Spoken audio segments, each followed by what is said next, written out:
Well, good evening, everyone, and welcome to our second lecture in the series that we call Great Decisions. It's probably our largest and most prestigious of our series, brought to you by the World Affairs Council of West Michigan, and we're so glad to have each of you here tonight.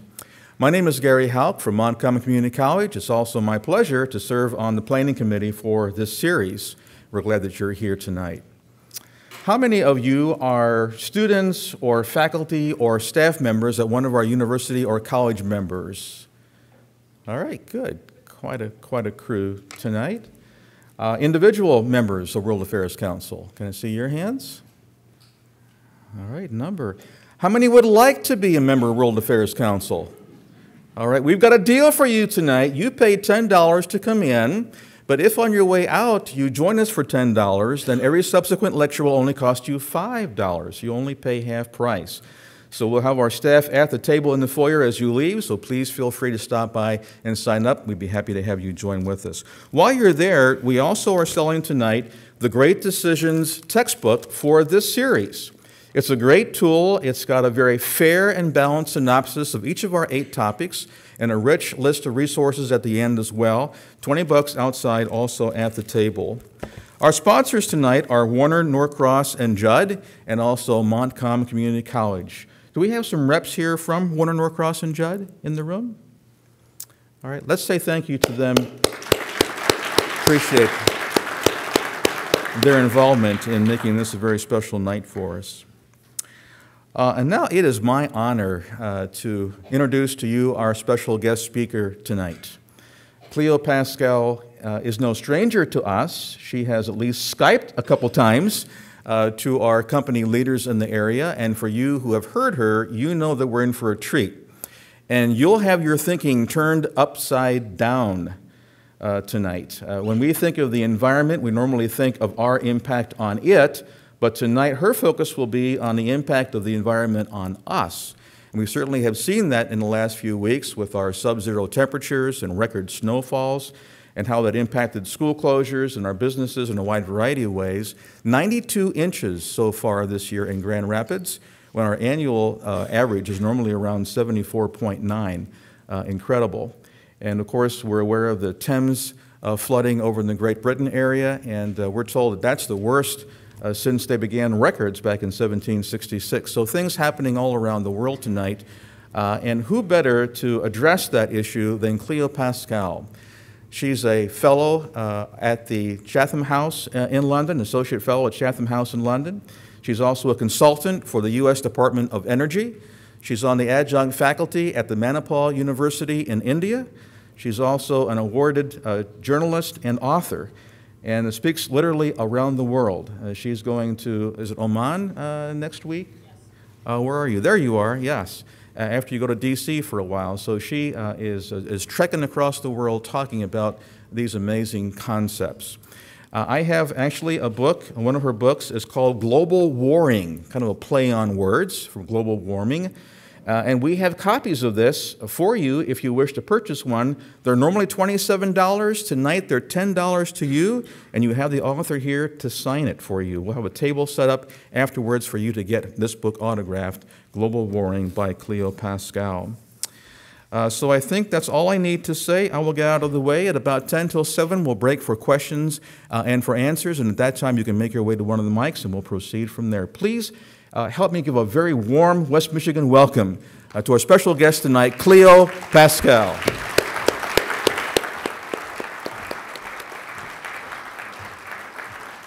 It is a great pleasure to be here. I have had the pleasure of working with the World Affairs Council of Western Michigan a couple of times, and it's a great bunch of people. And to actually get to come and visit this part of the state is really fun for me. What we're going to be looking at tonight is this rather kind of complex sounding triumvirate of these 3 global systems that are currently in flux. So we have geopolitics, geoeconomics, and geophysical changes. The world is changing incredibly quickly, and it's interacting in unexpected ways. So for example, from the geopolitical side, we see China becoming a political force like it hasn't been in the past 150 years, for example. Geoeconomically, the financial crisis is still reverberating throughout systems, and it's having a very grave impact still in Europe. And there are a lot of questions about European financial stability that are questioning its ability to be a global actor anymore, except for maybe Germany. And geophysically, we're seeing dramatic changes in places like the Arctic. And the result is that these three things are coming together and producing entirely new paradigms, like, for example, this ship. This ship is China's icebreaker. China has become a proto-Arctic power. It's looking to have a very large role in the Arctic future.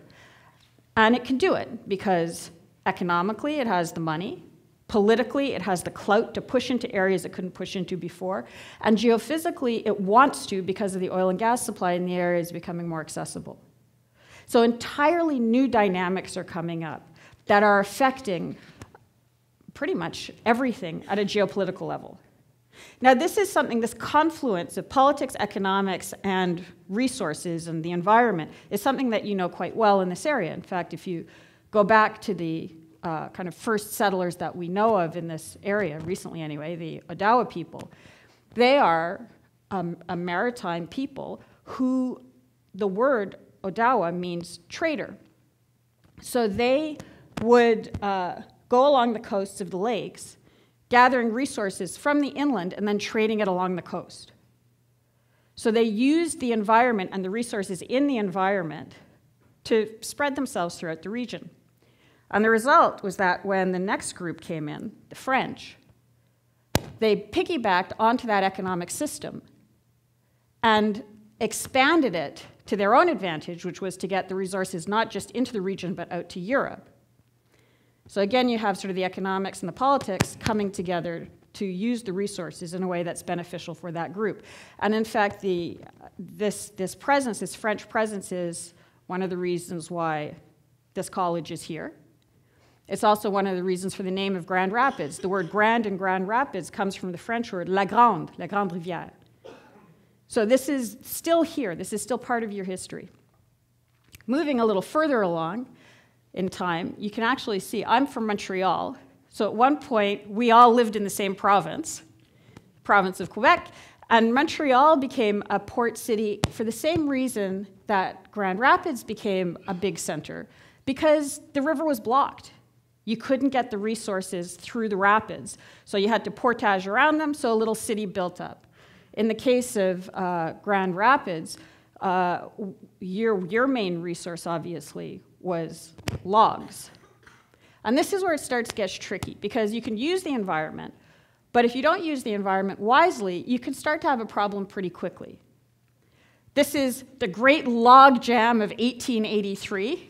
How many people know about the Great, yeah, right. So what happened? It was the river came up a little bit, and everybody said, great, we can get more logs down the river. Suddenly there were too many logs down the river, and it took out the bridge, and it flooded the city, and this kind of mismanagement of the resources. You don't need climate change to have a problem if you start running out of control.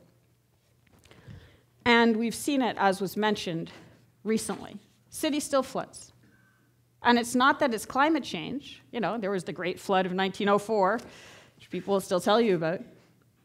But the difference now is that apart from problems that can be caused by mismanagement, we are starting to see observable trends in the environment that are making us question the status quo. Are there people in the audience who think there's no change in the climate? Oh, yeah, that's easy. Next. Okay. All right, that saves us about an hour and a half. Okay, so what's happening with these changes is that as we saw with Grand Rapids, as we've seen with Montreal, we build into the existing environment and we assume that the environment doesn't change.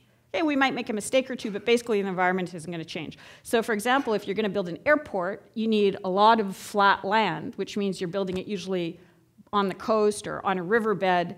And when they build it, they take a look at rainfall patterns and those sort of things to make sure it won't flood.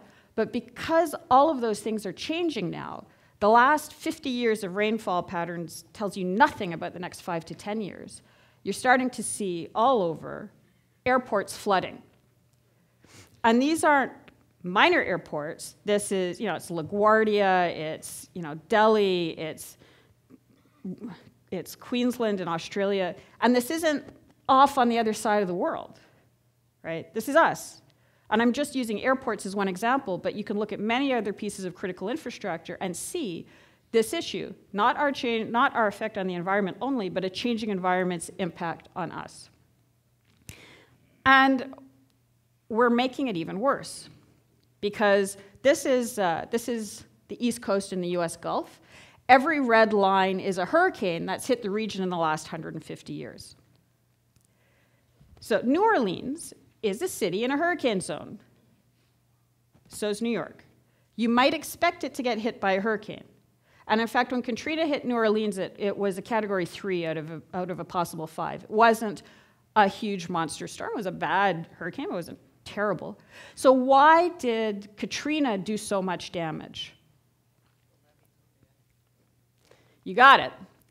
We had taken a very marginal area and completely undermined its defenses. We had put in bad levees, we had built on floodplains, we had drained wetlands, we had extracted groundwater, which created subsidence, we redirected the waterways. So we took an area that was already borderline and took away all of its defenses. So you don't need climate change to have a problem. If you're still doing this, you already have a problem.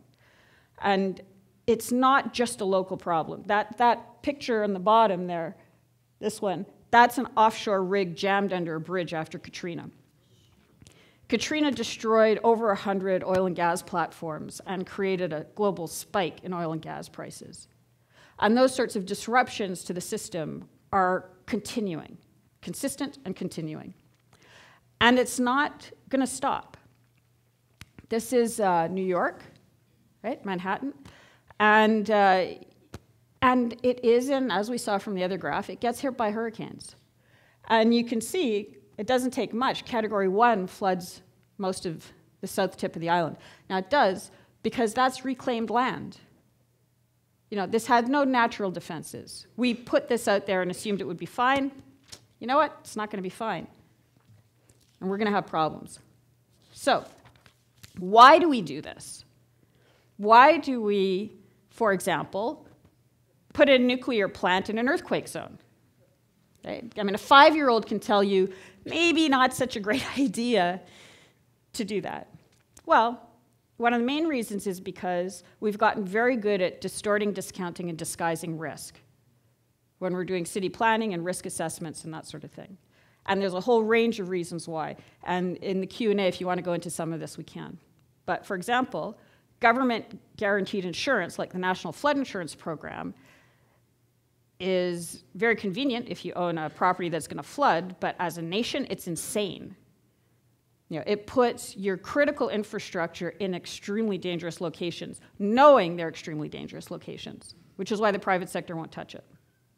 Caps on liability is another one. If you're going to put in a nuclear plant, and you know that the most you're going to have to pay out is $100 million in damages, you're not going to put in $101 million worth of defenses. It makes no economic sense.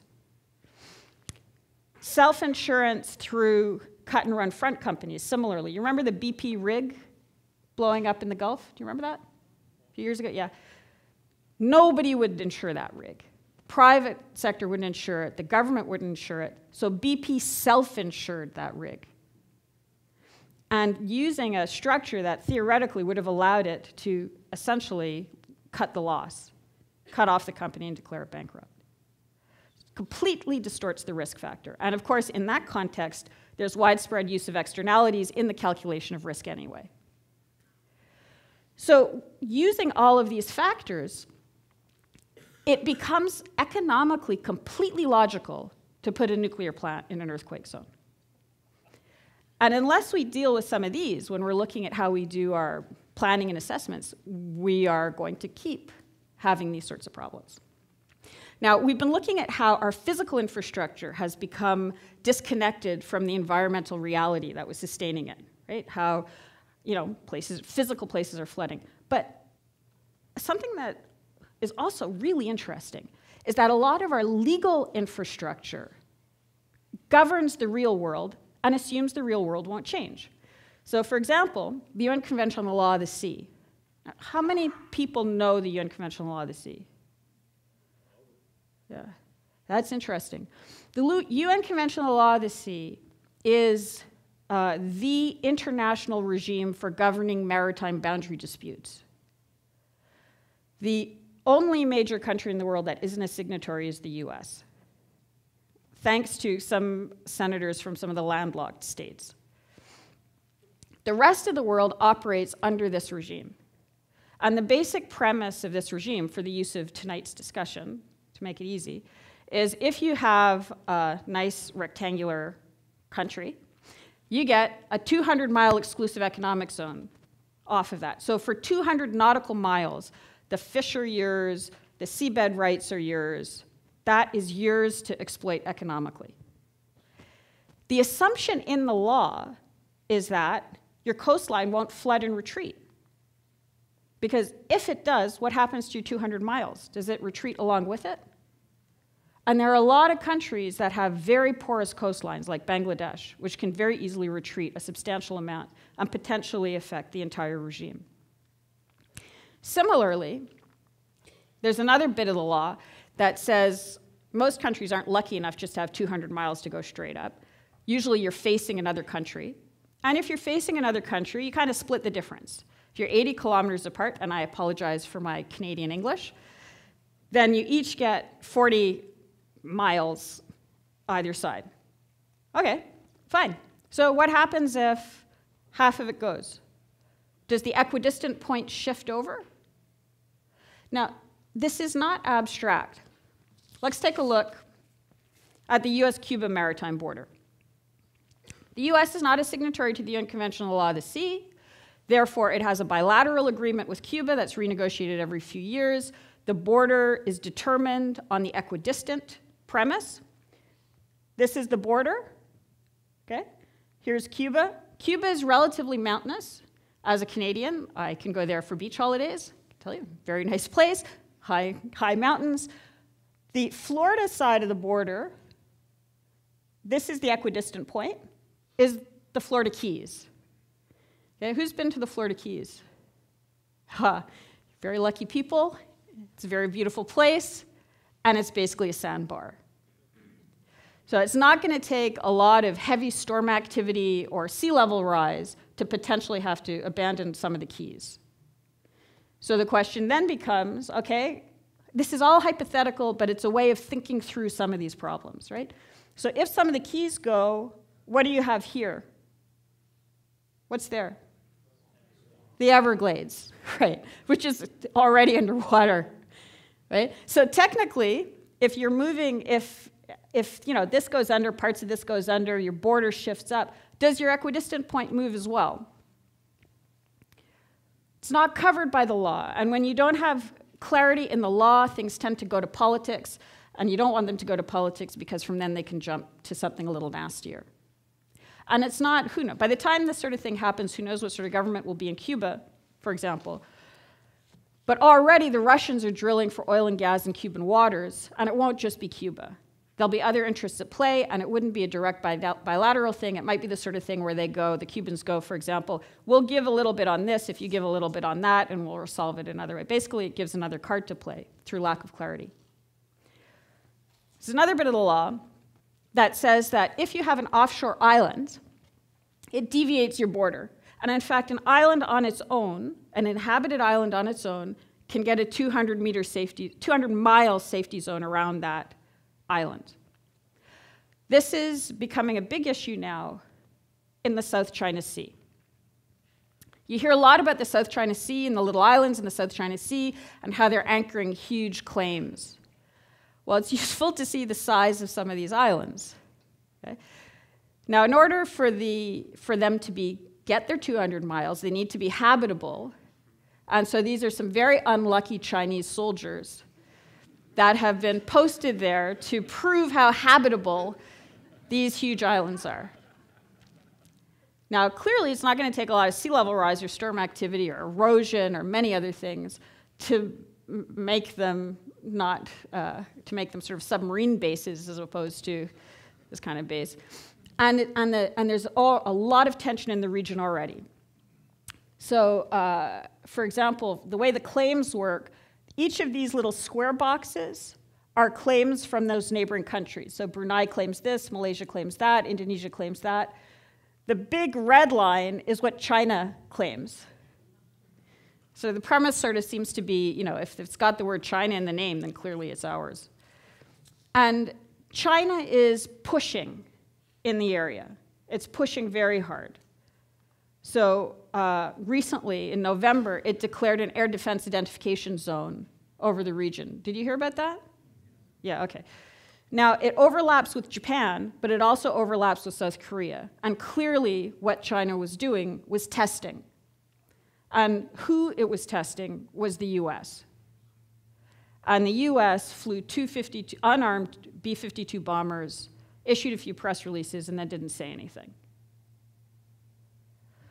So this is where you get into a whole other set of issues, because countries that are traditionally solid American allies in the region, like Japan, are saying, I mean, is the US really going to be there when we need it?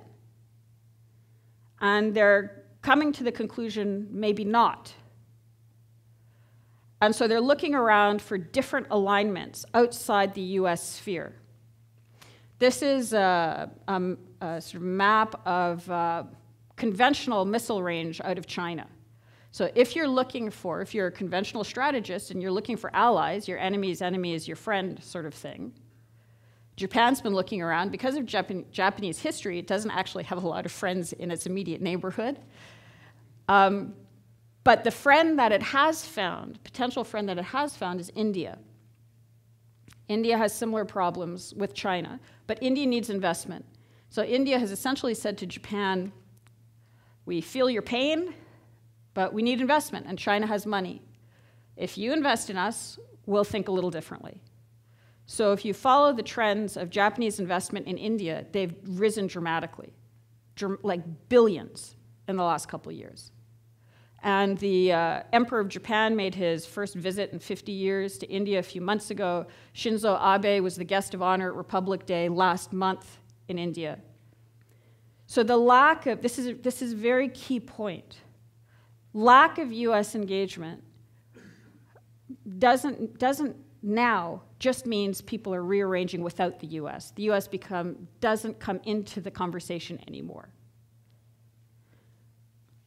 It's becoming a very serious issue.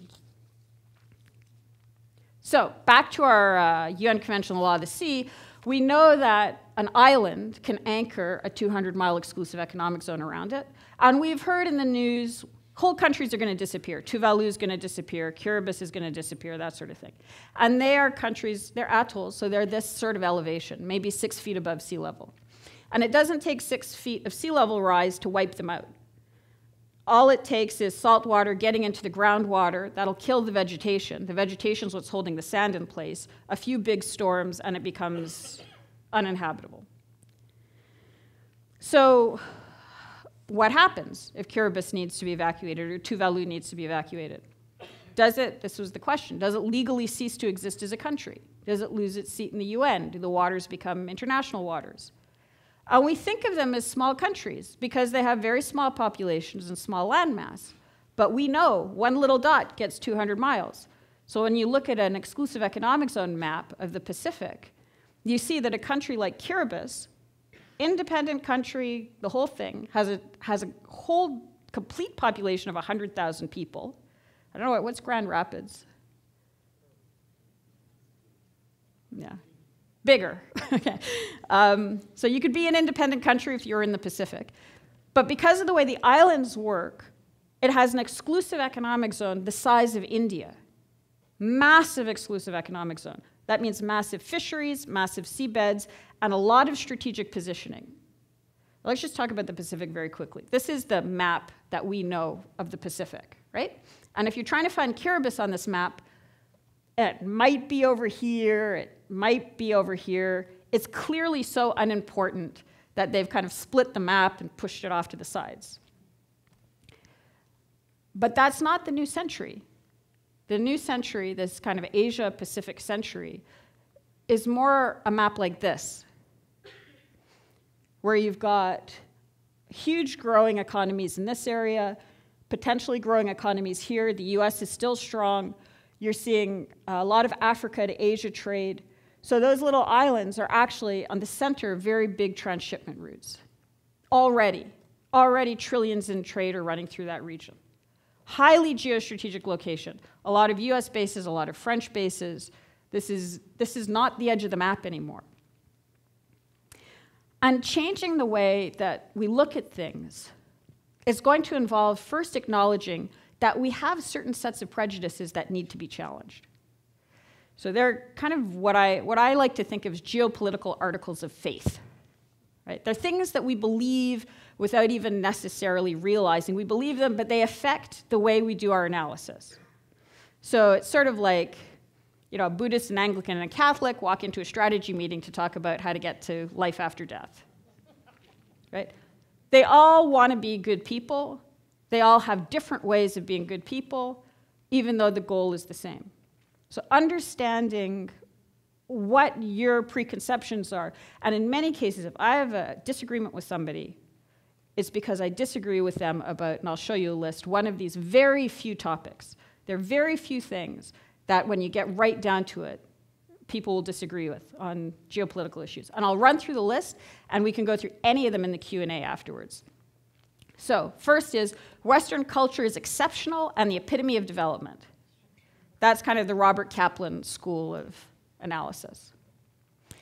The Chinese Communist Party, and I'm very specifically saying not China, but the Chinese Communist Party, which is what runs China, but it's not the Chinese people, is or is not expansionist beyond what's required for China's economic security.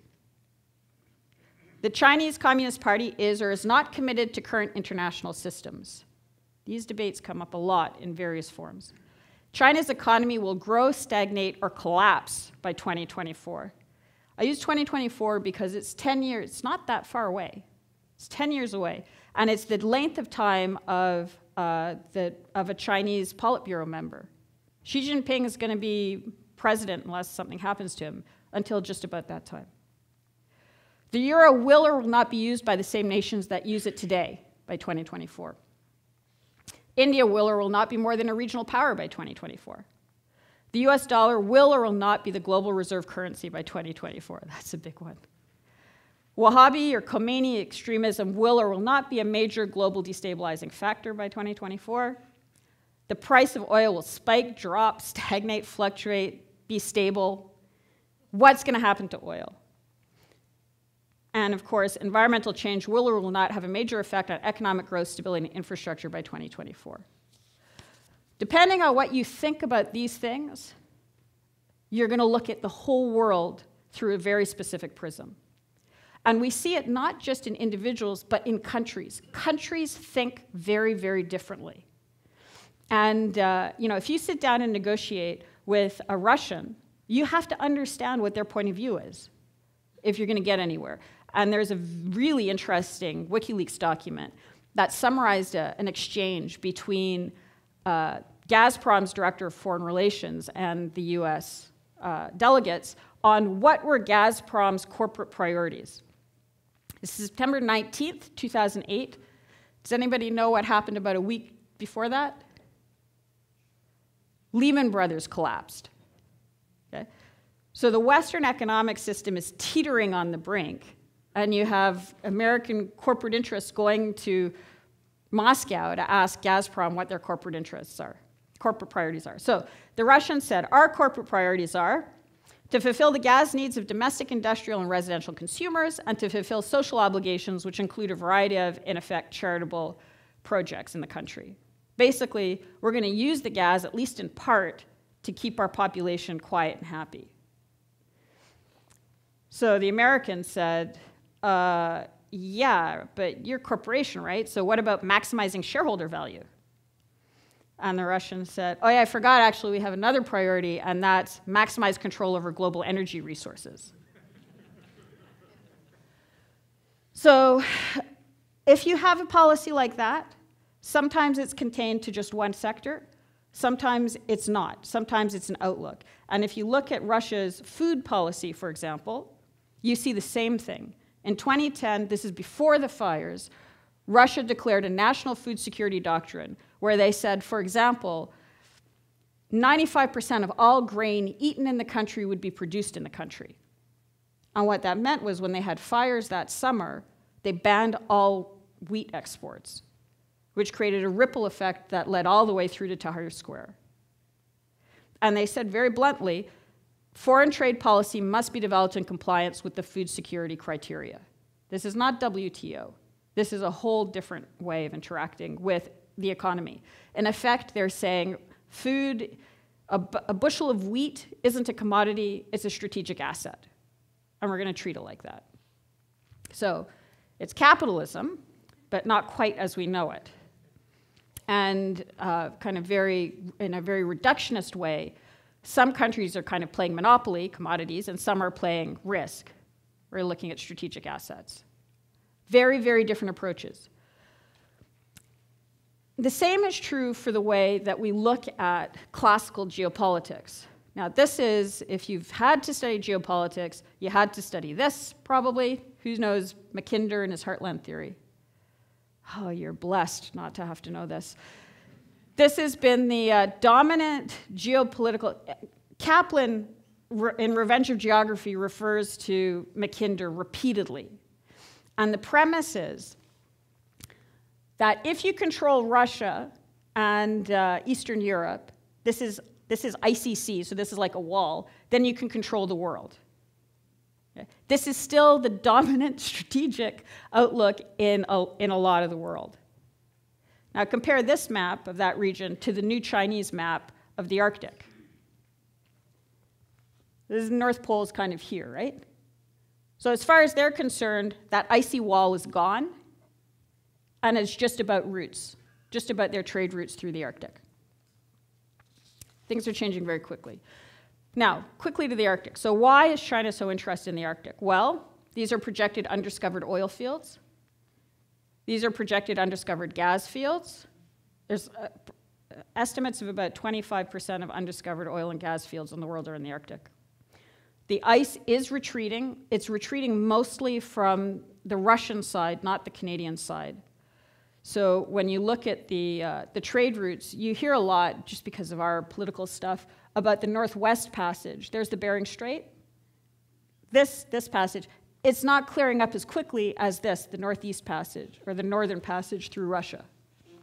That route cuts an enormous amount of time off of shipping. So if you're going from Russia, or any of these oil and gas fields, or even Rotterdam to China, it's much, much quicker, and it's strategically more secure than going through the Suez Canal. So if you're trying to move nuclear submarines or anything like that, it's a much quicker strategic routing. And it's being used already. I don't have the shippings for 2013 yet, but in 2012, you already had, actual shipping going through that route. This is now, this isn't a projection. And China is very actively positioning itself in the Arctic. So it has research bases in the Arctic and the Antarctic. It has observer status in the Arctic Council. It has one icebreaker, but it has another on order. It's building the biggest embassy in Iceland. It has a free trade agreement with Iceland. It's increasing visits to the Faroes. There's a proposal for 2,000 to 3,000 Chinese workers to go to Greenland, which has a very small population to begin with, to build a smelter. It's going to have very big social implications, including one of the Greenlandic mayors was like, look, we're going to have to open up a brothel because, you've got like 3,000 guys coming in here who are going to get drunk on a Saturday night, and if we want to regulate this in any way, that's just what we're going to have to do. Very socially disruptive. There's also a large number of Chinese nationals working in Siberia, estimated 2 to 3 million, which the Russians don't like, but they have a population problem, so they don't have a choice. And it's even getting to the point where China's actively courting Canadian Aboriginal leaders. So in 2008, China invited 25 Canadian Aboriginal leaders to go to China. What they said was very interesting. The leaders said, Chief Helen said, Canadian Aboriginals own or control about a third of Canadian landmass, and they went to Beijing to tell China that Aboriginal Canada was open for business. China's very good at this. Not bilateral relations, but sublateral relations. They find a disaffected group within the country. Canadian Aboriginals have been very badly treated by the Canadian government, and they try to work with them. It helps destabilize that other country, and it gives them an access that they might not have had otherwise. Chief Hudson said that the trip was an important step for us in moving forward. Our future is not only in Canada, but in partnering with other countries. They're doing this in Canada. You can be sure they're trying to do this in Alaska and all sorts of other places. They're very, very good. So, China's foreign policy gets the 3 geos, how the world is changing, more than most, and it has a long-term plan for how to maximize its interaction. This is China celebrating International Polar Day. No snow on the ground. So, it's good to plan long-term, definitely good to plan long-term, and the US has a very difficult problem planning long-term because of its political structures, which we can talk about. But just because you have a long-term plan doesn't mean the plan is any good. And I don't want to leave you with the impression that sort of China is this kind of incredible, the Chinese Communist Party is this incredible genius organization that's figured everything out and we have no chance or no hope or whatever. And part of the problem that China has comes back to these sort of articles of faith, these ways of looking at things.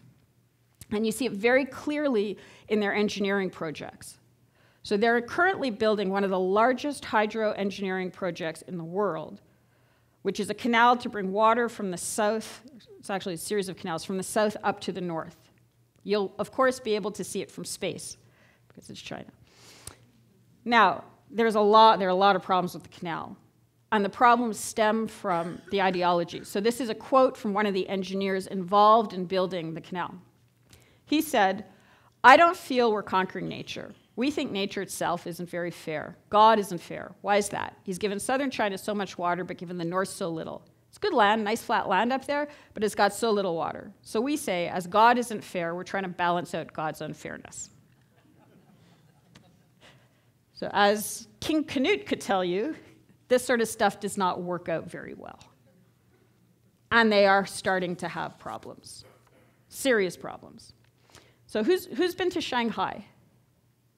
Ah, nice, good. So the word Shanghai actually is composed of 2 pictograms, which mean above the sea. And if you've been to Shanghai, you know there's an awful lot of sea around Shanghai.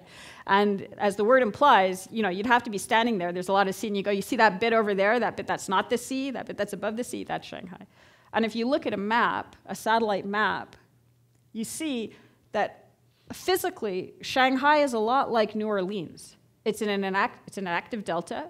It's subsiding. It's in a typhoon pathway. They've put in all sorts of redesign of whatever levee systems they have. And they have problems, consistent problems. This list is too small to read, but it's a list of evacuations from the Chinese coast between 2005 and 2013, each of which has at least 100 or 200,000 people in it. They consistently have to evacuate the coast. You don't hear it. I mean, if you look for it, you'll find it, but it's not particularly widely reported because of the way China controls the press. And it's not benign. Like, this isn't just move people out, move people back. When I was in Shanghai talking to a guy, man that runs a chemical plant, Chinese man, and a lot of the chemical plants are right along that coast. And he was saying, you know, we have a huge containment pool of not very nice stuff. And the local municipality announced that they were going to put up luxury high-rise buildings either side of our plant. And we went to them and we said, look, given what we're manufacturing, if we breach, we will kill thousands of people in half an hour. And they said, in a variation on the National Flood Insurance Program, yeah, but it's like nice land. It's got a good view. You know, we can get good money for it. So sort of corruption and distortion of the system and risk can happen in many, many shapes. And it's happening all over China. And you can see it. You can see eight brand new bridges have fallen down in the last 2 years.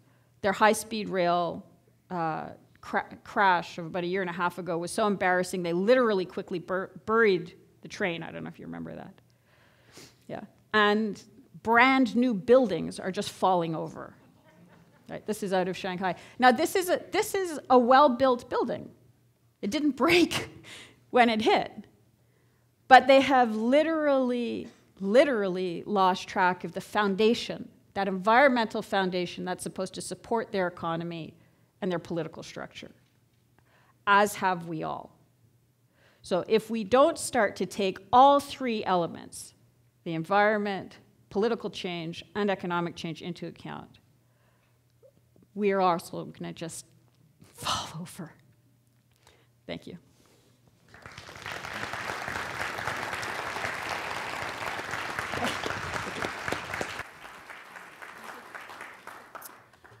Thank you, Cleo. Wow, a lot of incredible information for us to digest and to process. And while we have folks coming down to our microphones, Cleo, a question that I would have for you is, with the opening of the Arctic, what do you see as the potential of Russia either coming into North American waters or changing the boundaries around that Arctic zone? Oh, it's an interesting question. Russia, this is an element of an element of the Arctic that's not often discussed, is as the ice is retreating, obviously because of increasing temperatures, and the way it works is you get global average temperature rises, right? So you say it might go up 0.5 degrees, but it tends to extreme at the poles. So the average temperature rise in the Arctic is much more extreme than what you get in the equatorial belt. So the Arctic has been warming a lot faster, which is why you can see these impacts so much quicker. And so the same phenomena that's thawing the ice is also thawing the permafrost. So a lot of the infrastructure in the Arctic is built right onto the permafrost, including the Alaska pipeline, a lot of those Russian oil and gas pipelines, that sort of thing. So as that thaw happens, your onshore infrastructure becomes increasingly compromised. And in that context, there were discussions. Russia wanted very much to come in and use the port of Churchill, Manitoba, as an entry point into North America. So they would ship through the Arctic. Is it worth getting a map? Okay. Through the Arctic and then down Hudson Bay into Churchill, and that would give it access to the North American rail network. And that was very actively promoted, both by Canada and by Russia. I think there was a blockage put on it in part for political reasons by our colleagues south of the border. But regardless, it wouldn't have worked because the only access into Churchill is a railway, and that railway is on permafrost. And already it's so unstable in the summer, it can only go about 10 miles per hour, and it frequently derails. So looking at the actual physical components of the effect give an idea not just of people's aspirations, but what's actually possible. And I'm not quite sure what's actually possible. The flip side of that is we've had, as you know, I'm Canadian, we have had some very peculiar incursions into the Canadian Arctic. We don't have the facilities to monitor the Arctic. And one of the incursions that we had was a Russian transport plane landed in the Yukon and picked up a helicopter and left. We have no idea who was on the helicopter. We have no idea who was on that transport plane. And apart from shooting it down, there's not much we can do. So the state to state, I don't, Russia may try to come and use the ports down through the St. Lawrence. It may try to get into Churchill. It's going to run into infrastructure problems. But because that barrier has gone, all sorts of other undesirable things like smuggling and all that kind of stuff become easier. Does Canada have the same relationship with Russia like America does with Cuba in terms of potential boundary shifting with the waters? We don't, because the Arctic is the component of the unconventional law of the sea that I didn't go into, which you've probably heard, if you've heard about it, the term the continental shelf claims. Mm-hmm. So most of the Arctic is based on continental shelf claims. Okay. Yeah. And that has to do with the kind of the geomorphology of the coast. Sure. and sedimentation and all sorts of really obscure stuff. And it's being figured out now. And in that context, at the Ilulissat Declaration, the U.S. signed on to govern the Arctic boundaries as though it was a signatory to the unconventional law of the sea. So I think that there won't be a boundary problem. I would personally like to see more monitoring at the Bering Strait, Okay. but that's another issue. Very good. All right, question right here. Yes, sir. Yes, with China moving into Africa for natural resources and the way they've moved in mass and in force, we also have a lot of natural resources and rare earth minerals in Afghanistan. Yes. How do you see the conflict between China and the United States with respect to those resources in Afghanistan? Good question. Afghanistan's a great question. A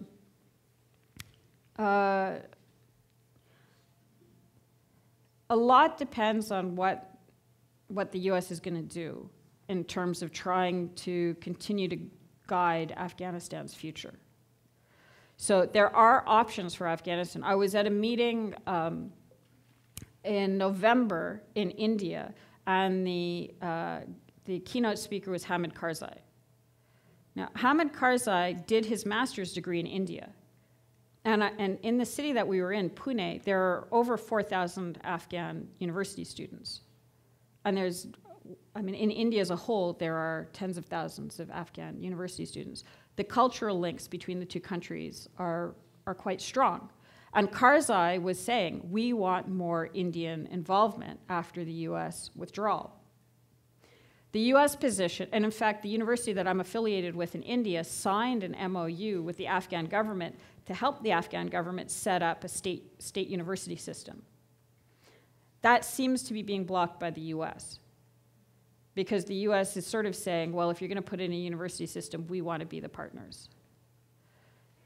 If that's the approach, then what's going to happen is what's happening with Japan and India, is the US gets bypassed and other actors that may not be as desirable come in. So that's where China, for example, could come in quite easily. But if it works with an India, for example, then I personally think you have a much more stable pathway future going forward. Does that make sense? Okay, thank you. Yeah. Over here to our left. Thank you for your thoughts this evening. Whenever I listen to issues about the rising seas and such, I'm always happy to live here in Michigan. And another reason is because we have all this water around us. And with a climate change, we'll have a longer growing season. And you touched on this with China, with water shortages in the interior of the continent. Yeah. You see that in Africa and here in North America, parts are becoming more like a desert, or deserts are expanding. So where are the sweet spots? I mean, should we be so smug to be here in Michigan? Well, I mean, apart from it being a great place with wonderful people, and you should just come and rejoin Quebec. The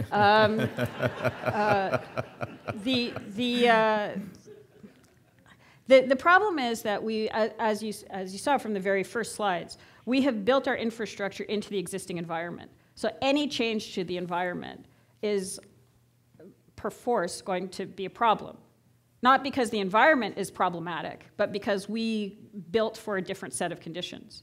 So if in the adjustment process, for example, Calgary flooded, and the mayor of Calgary said, we'll pay insurance to the houses that flooded, but only if they move to a better location.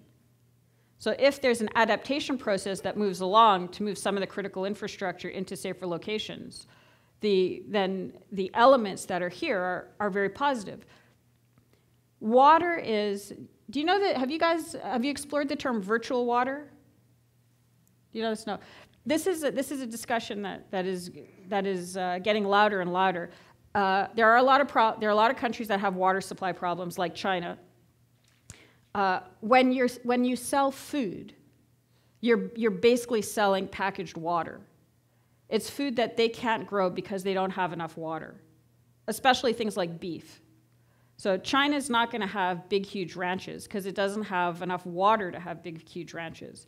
So it'll buy the beef from Brazil because Brazil has enough excess water to have the ranches. It takes tens of thousands of liters of water to produce a cow. Okay. So your water advantage as packaged water, through food or various other things, does definitely increase in value. But there are all sorts of other things, like one of the projections is the lakes are going to go down. Now, if the lakes go down, I'm at Montreal, right? So Montreal was the bottleneck for the Great Lakes. At one point, no ship can go in or out of the Great Lakes unless it passes by Montreal on the way into the Atlantic. And we are there because we have rapids.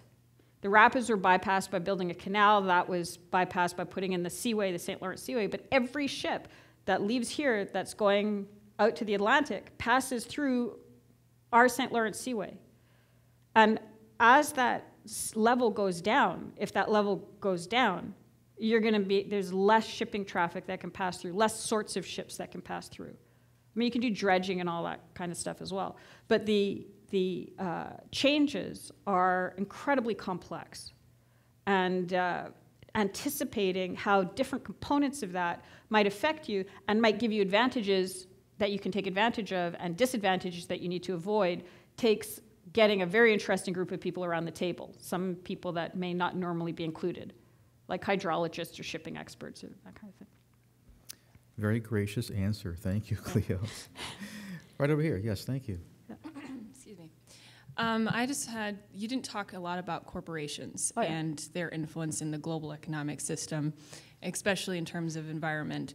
Can you explain a little bit more about how corporations, well, for example, let's just go back. You said something about the monopoly versus risk, right? Yeah. And I don't think that the United States, in my opinion, has more of a risk viewpoint.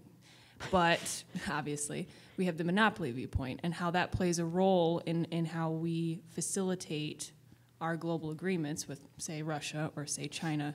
Can you explain a little bit more about how corporations play that role and how they jump in? Because especially with environment issues, for example, a corporation can do so much for the environment if they choose a sustainable practice, and how that can play a role with how the world views. Yeah, good question. I mean, it's a variation on the risk analysis question.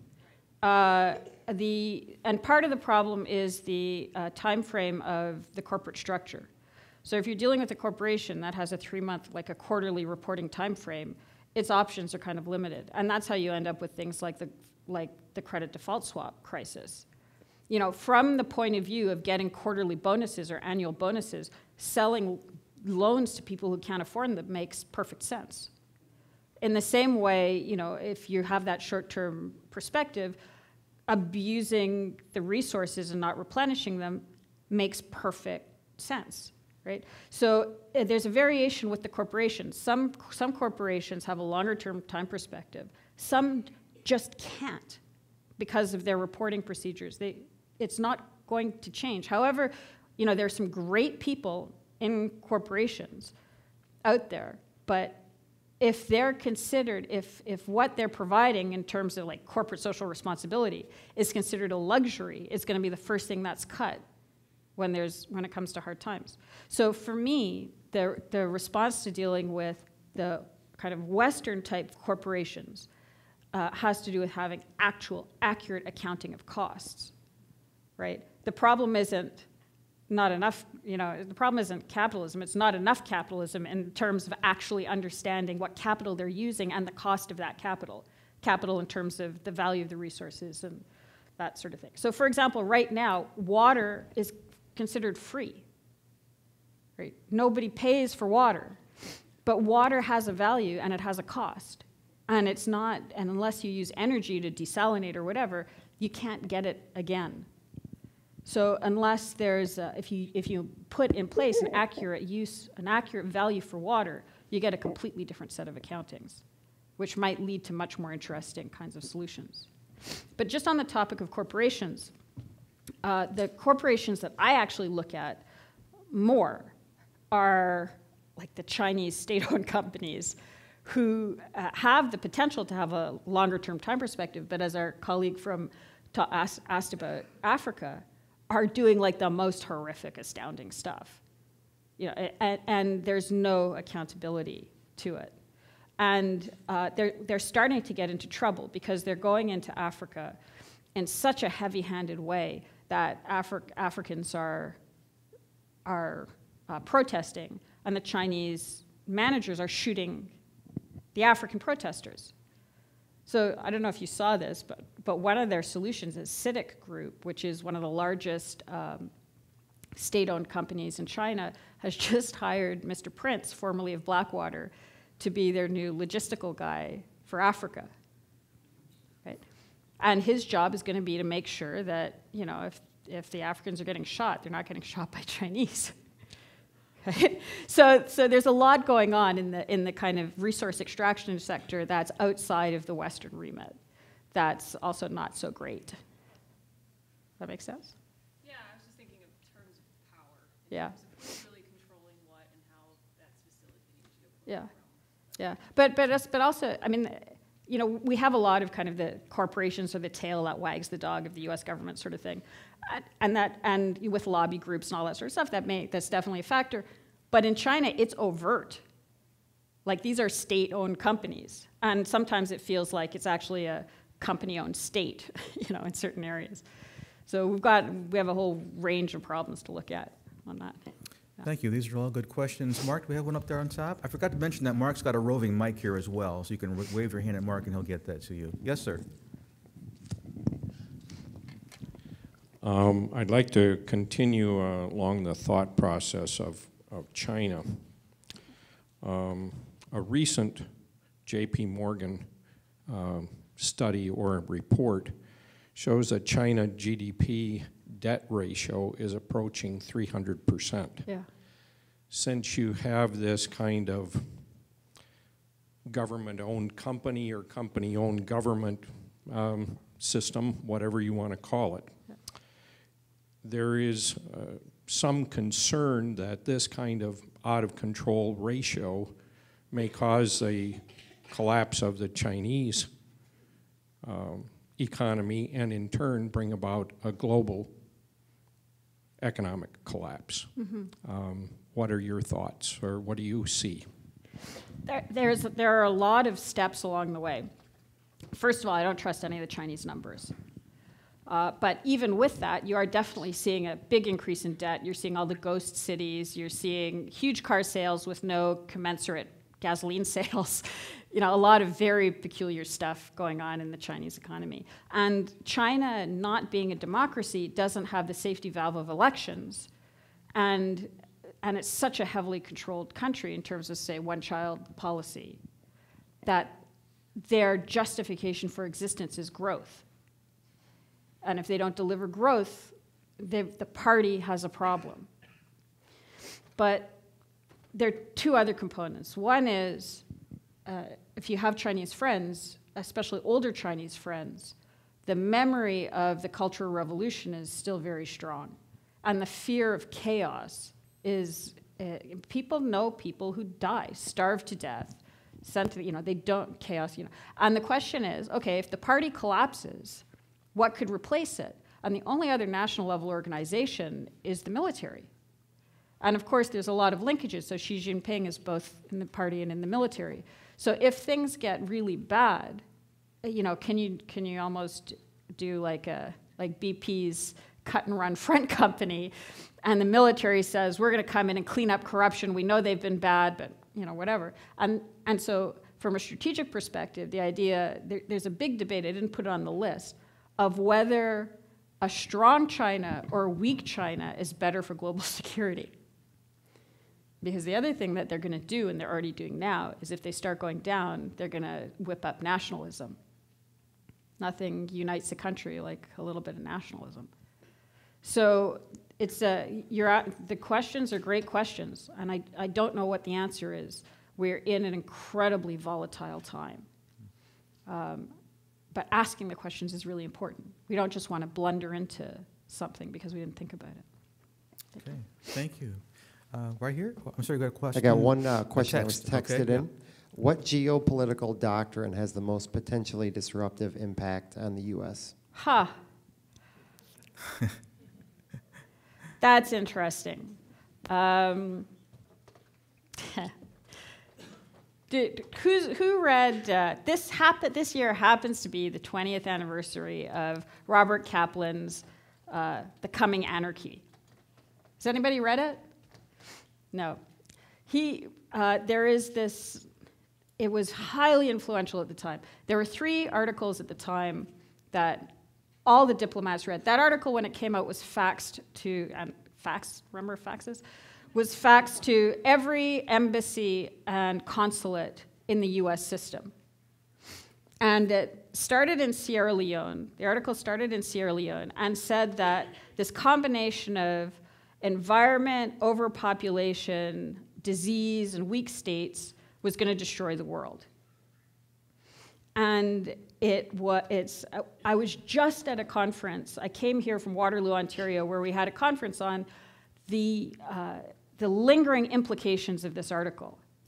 And I was very hesitant to criticize Kaplan because it was 20 years ago, and I don't want anybody to read what I wrote 20 years ago. So, you know, I was like, all right, give him the benefit of the doubt. But 3 days ago, he published a new article called Why So Much Anarchy, doubling down. I'm basically saying we are in a state of anarchy, and the reason is we got rid of our post-colonial strongmen who are keeping everything nice and stable. We don't have enough colonists out there. We don't have enough big brother countries like France guiding Africa. We don't, like, it was the most like unbelievable kind of US imperialistic racist rant I've seen. Like it was, but that is still has an enormous amount of currency. He's the chief geopolitical writer for Stratfor. Now Stratfor, I'm Canadian, every Canadian ministry has a subscription to Stratfor. So this idea that the US is exceptional. But all countries are exceptional. And the version of US exceptionalism that is being pushed by this is very dangerous because it makes other countries pull away. I was at a conference at my university in November called Asia Uninterrupted. And the premise was Asia used to be one big common market. That's what the Silk Route was. It was a big common market. And then Asia was interrupted by colonial powers and colonial boundaries and colonial borders. And the time has now come to uninterrupt Asia. We're not going to have a political union, but to at least reinvent the economic union of a larger Asia. And there were very serious people there, and people that, if you're sitting in the West, you wouldn't think would be in the same room. Like the former defense minister of Taiwan, the political advisor to Syria, president of Syria, like Chinese, even though the Taiwanese were there, like a really serious group of people. And it was a 3-day conference, and I was allowed to go to the opening session, but I wasn't allowed to go to any of the meetings. And I was told, apologetically, but very bluntly, no whites. Don't want any whites at the meeting. And the reason is Robert Kaplan, you know, and 20 years or 50 years or 300 years of Europeans or white people saying, we know what your problems are and we're going to give you the answers. And countries that are now strong enough saying, Europe is broke, you know, China saying we'll steal the technology if we want it anyway. You know, and the US being really unclear about its foreign policy objectives. And saying, did you hear the Ukrainian phone call? Division within the West. This is like the Suez crisis. Though even the West isn't sticking together. So feeling that they can sort of pick us off in the context of the West. So that's a very good question, and to me, that kind of foreign policy approach that is implicitly racist is what's making the rest of the world say, we've had it. And it's fine for the rest of the world, but it's not good for the US or for the West in general, or I think for democracy. Mm-hmm. Thanks for your candor, appreciate that. I think we have time for one more after this gentleman right here. What is the interest in Russia coming into Canada, for example, to a place like Churchill, which I understand is mainly a grain shipping part? And you didn't say a lot about food production and food shortages. It's my understanding that some of the unrest in the Middle East and Africa and places like that is really underlain by food shortages. So I wonder if you would address all of that. Yeah, that's great. Thank you. Those are two like good points. I think that I mean the Russians are this commodity or strategic asset. It makes no economic sense for the Russians to go into Churchill, but it's an interesting strategic access point. right? So once they come into Churchill, they have access into North America. And they're testing, which is why I think our American colleagues were not so hot on the idea of creating a Russian port in Churchill. It's a completely unmonitored area. You have no idea what's going on up there. So I don't think it was, I think there were no real economic reasons. However, there is the potential for an LNG plant in Quebec that the Russians are interested in, which does make kind of economic sense. But the food question is a really good one because, as you quite rightly said, I mentioned the Russian food security doctrine of 2010. It was the winter of 2010. The summer of 2010, they had the bad fires. They banned the wheat export. Speculators got involved, right? Wall Street got involved and created a global spike in wheat prices of about 80% over the previous year. Countries like Egypt, I think this is what you're alluding to, countries like Egypt heavily subsidize bread for the population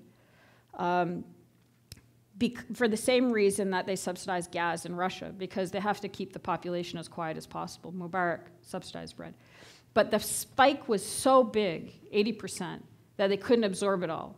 So there was a 30% spike in Egypt, which contributed to the demonstrators on Tahrir Square. And in fact, the call was, I think it was like food, something, and social justice. But the first thing was food.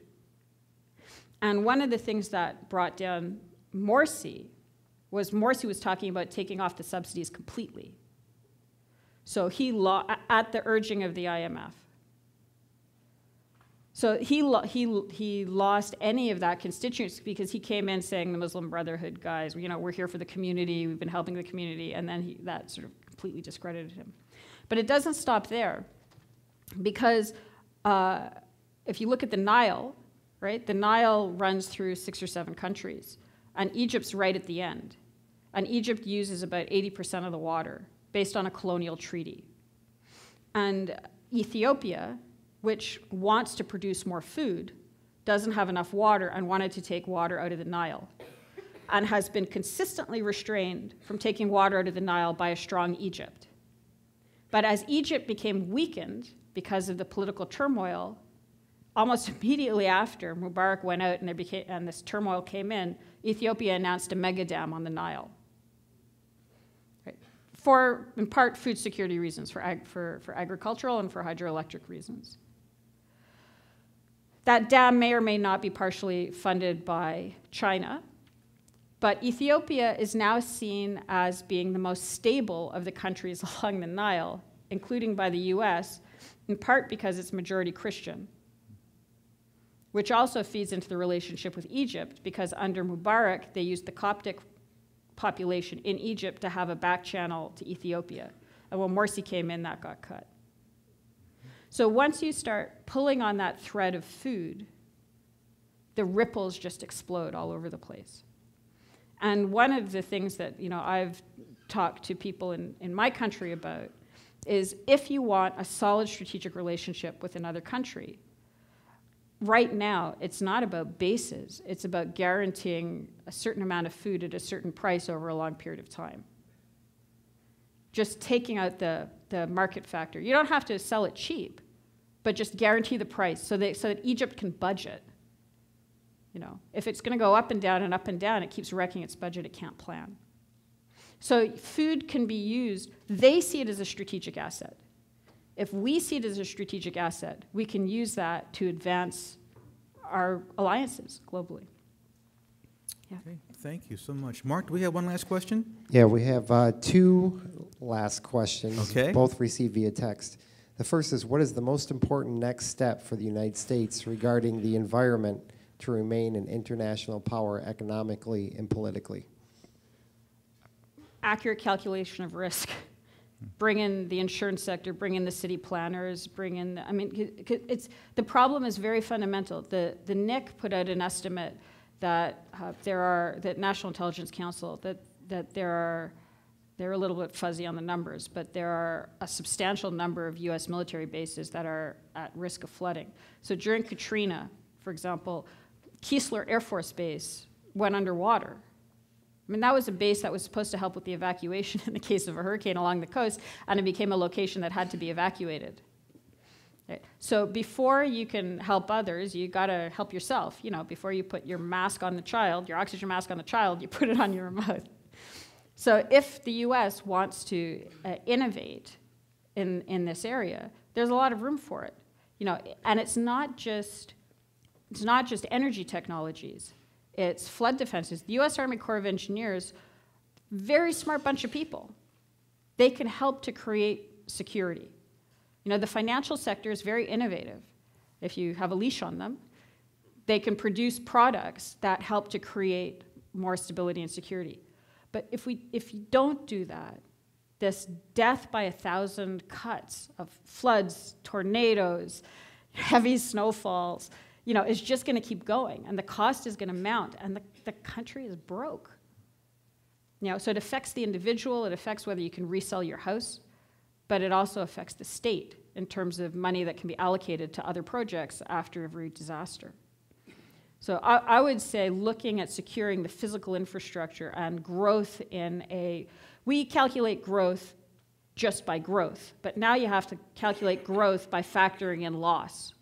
You have to limit loss at the same time as promoting growth. So putting in mechanisms that limit that loss will provide real growth. Okay, thank you. And our very last question, Mark, please. Last question. What are your thoughts on the environmental effects of fracking versus the economic effects? Is it safe? I was warned there would be a fracking question.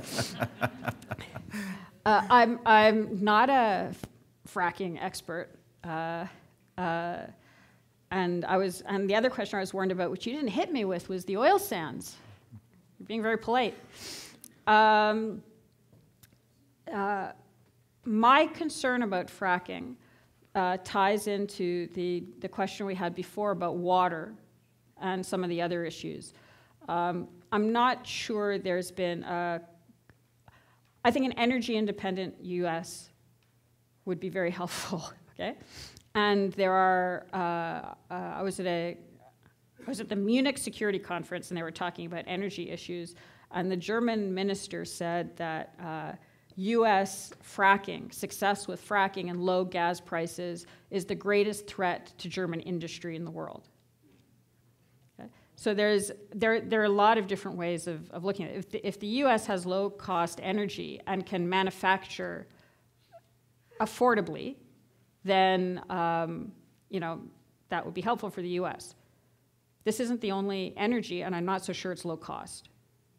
So if you factor in lost water, for example, potential seismicity, there's been a lot of opacity around the techniques involved. And maybe there's no reason for it. You know, let us see. Just let us find out what's going on and do an accurate economic assessment. The other thing is that the U.S.'s entire energy system is distorted by subsidies to the oil and gas sector. So it's not a true economics, it's really distorted. And if those subsidies come off, which bluntly as a country you can't really afford that much anymore, you might start to see a completely different sort of energy structure.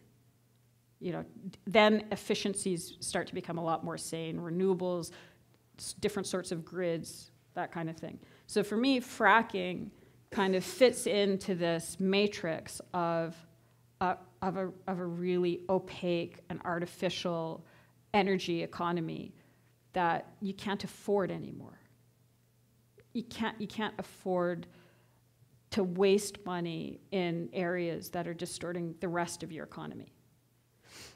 So that's what I would like to see. Okay, very good. Well, Cleo, thank you so much for your insights, your candor, your vast understanding, and sharing with us so eloquently tonight. It's been a blessing to have you here. Thank you very much. I really appreciate it. Thank you. Thank you.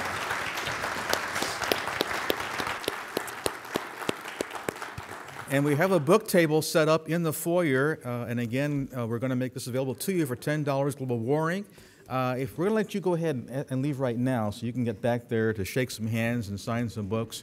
A reminder before you leave, folks, that next week we're going to have, out of Africa, a very unique discussion, a panel discussion on what the water insecurity and food shortage there is doing to us.